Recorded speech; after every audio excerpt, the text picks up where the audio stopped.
Tai kaip sustiprinti nagus po gelinio lakavimo. Kita unikali geliš priemonė tai yra Vitagel stipriklis, kuris yra vienintelis stingdomas UV LED lempoje.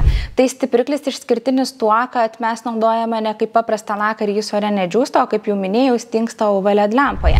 Tai nėra gelinio lako pagrindas, tai yra stiprinamoji priemonė, kuri nešiojama ant nago plokštelės maždaug apie nuo 7 iki 10 dienų, gal taip sakykime.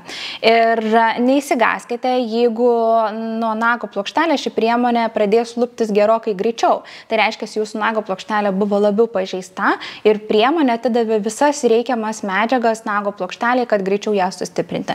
Kuo nago plokštelė stipresnė, tuo išnešiojimas yra ilgesnis. Taigi, jeigu norime stiprinti jautresnę gal tiesiog nago plokštelę, tai tada galime sustiprinti su šia priemonė.